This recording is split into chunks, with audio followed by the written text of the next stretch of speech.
सभी लोगों को प्रणाम, बैलाग नमस्कार। आज आगे की रामायण। पापिनी कुबरी ने बड़ा बुरा दांव चलाकर कहा, कोप भवन में जाओ और सावधानी से सब काम बनाना, एकाएक राजा का विश्वास न करना। कुबड़ी को रानी ने प्राणों से प्यारी जानकर बार बार उसकी बुद्धि की बढ़ाई की और बोली, तेरे बराबर मेरा हितकारी संसार में कोई नहीं है। दुख सागर में मुझ बहती हुई को तू सहारा हो गई।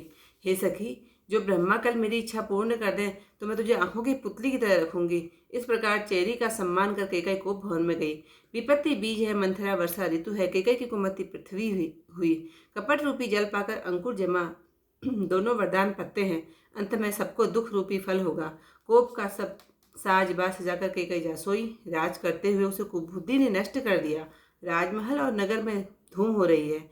इस कुचाल को कोई नहीं जानता। अयोध्यापुरी में सब स्त्री पुरुष आनंद पूर्वक सुख मंगलमय साथ सजा रहे हैं। कोई भीतर जाते, कोई बाहर निकलते। इस प्रकार राज दरबार में बड़ी भीड़ हो रही है। रामचंद्र ने बाल सखा राज तिलक सुनकर मन में बहुत प्रसन्न होते हुए 10-5 मिलकर रामचंद्र जी के पास जाते हैं। प्रभु उनका प्रेम पहचान कर आदर करते हैं और कुशल क्षेम पूछते हैं। अपने प्रिय सखा राम जी की आज्ञा पाकर घर लौटते हैं। आपस में रामचंद्र जी की बड़ाई करते हैं।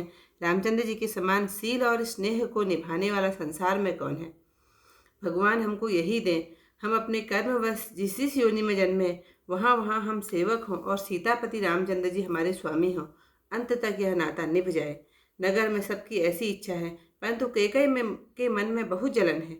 कुसंगति से कौन नहीं बिगड़ता, ओछे की सलाह से चतुराई नहीं रहती। संध्या समय राजा दशरथ जी आनंद पूर्वक कैकई के महल में गए।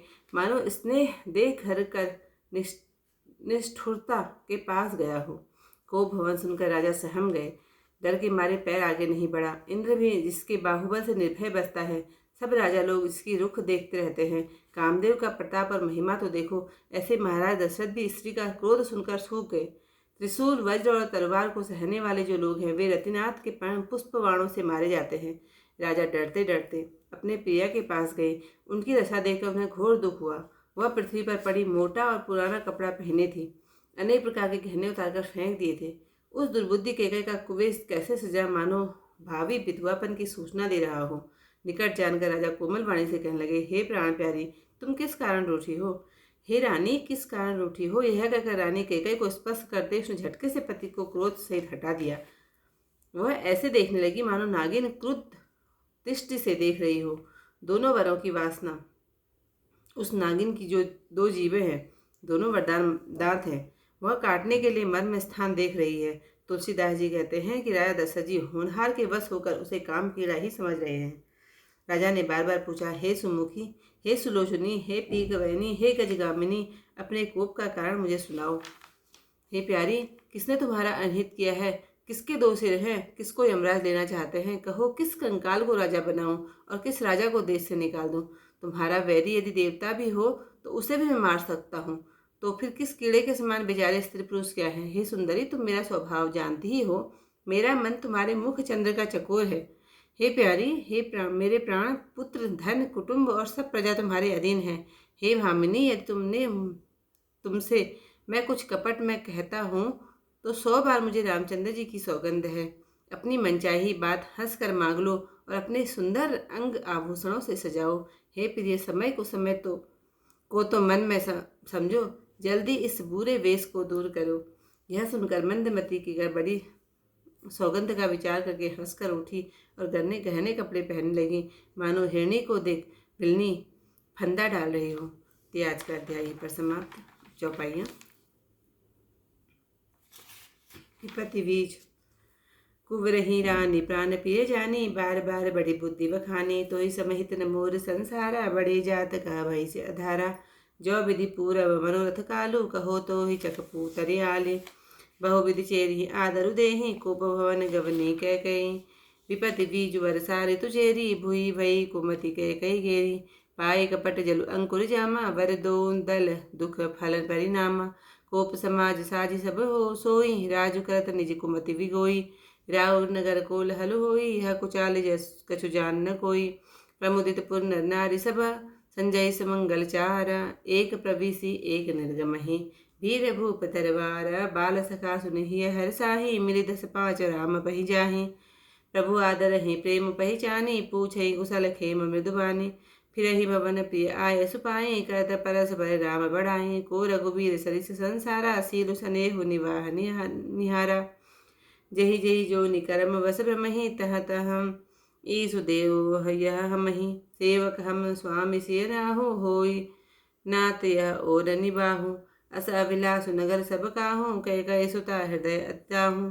को न कुसंगति पाई न साई रहई न नीच मते चतुराई। साँझ समय सारंद निपु गयों कह कई गेहा। गवनु निठुरता निकट किया जनु धरि देह स्नेह। कोप भवन सुनि सकुचेव राऊ भय बस अगहुड़ परई न पाऊ। सुरपति वसई बाह बल जाके नरपति सकल रहई रुख ताके। सो सुनिति रिस गयों सुखाई देखो काम प्रताप बढ़ाई। सोल कुलिस असिग अगवन निहारे तेरति नाथ सुमन सर मारे। सबई नरेश प्रिया पै गए हूँ देखी दशा दुख दारुण भय हूँ। भूमि शयन पटु मोट पुराना दिए डारी तन भूषण नाना। कुमति असी कसी कुवेस्ता भावी अन अहि बात सोच जनु भावी। जाय निकट निपु कह मृदुबानी प्राण प्रिया के हेतु रिसानी।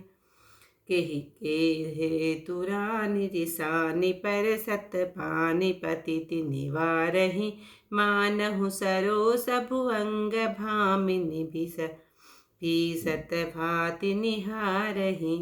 दो वासना रसना दसन वर मरम ठाहरु देखहि।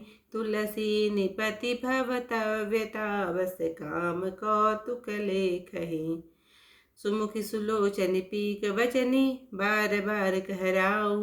गज गामन निज कोप कर कारण मोहि सुनाऊ। अनहित तोर प्रिया कही कीना कही दुई सिर के समुद्र लीन्हा। कहूँ कहीं रंग कहीं करो नरेसु कहूँ कहीं निपहि निकासो देसु। कहूँ तोर असिस अमरऊ मारी काह कीट बपुरे नर नारी। जानसी मोर सुभाव बरोरी मनु तब आनन चंद चकोरी। प्रिया पान सुत सर बस तोरे मोरे परिजन प्रजा सकल बस तोरे। जो कछु कहो कपटु कही करि तोहि भामिनी राम सपत सत मोहि। विहसी मागु मन भावती बाता भूषण सजहि मनोहर गाता। धरि कूधरि समुझ जिय देखूं बेगी प्रिया परिहरहि कुवेसु। यह सुनि मन गुनि सपत बढ़ी विहसी उठी मति मंदा। भूषण सजति विलोकि मृगु मनहु किरात निफंद। सियावर रामचंद्र पद जय शरणम शंकर हरिओम जय जय सिया राम। मंगल भवन अमंगल हारी उमा सहित जहि जपत मुनि।